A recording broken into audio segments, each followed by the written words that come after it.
কমলাপুরের বীরশ্রেষ্ঠ শহীদ সিপাহী মোস্তফা কামাল স্টেডিয়ামের অব্যবস্থাপনা ও নোংরা পরিবেশ দেখে ক্ষোভ প্রকাশ করেছেন যুব ক্রীড়া প্রতিমন্ত্রী। স্টেডিয়াম পরিদর্শন শেষে দায়িত্ব অবহেলার অভিযোগে সংশ্লিষ্ট প্রশাসককে সাময়িক বরখাস্তের কথাও জানান তিনি।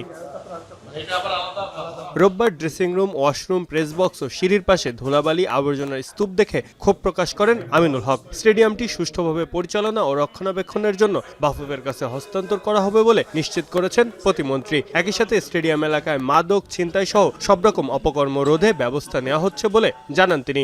মাদকের যে একটি অবাধ বিচরণ রয়েছে সেটা যাতে বন্ধ হয় সে বিষয়ে আমাদের আইন শৃঙ্খলা বাহিনীর যারা কর্মকর্তা রয়েছেন তারা পর্যাপ্তভাবে কাজ করবেন এবং এখানে আমাদের এনএসসি, আমাদের পুলিশ প্রশাসন সবাই আমরা একত্রিতভাবে কাজ করছি। স্টেডিয়ামের পরিবেশ দ্রুতই ফিরিয়ে আনতে জাতীয় ক্রীড়া পরিষদের পূর্ণাঙ্গ প্রতিনিধি দল নিয়ে সর্বাত্মক চেষ্টা চালিয়ে যাওয়া হবে বলেও আশ্বস্ত করেন আমিনুল হক। এখন তা কতটা বাস্তবায়ন হয় সেটি এখন দেখার বিষয়। মাহফুজ আহমেদ, এখন।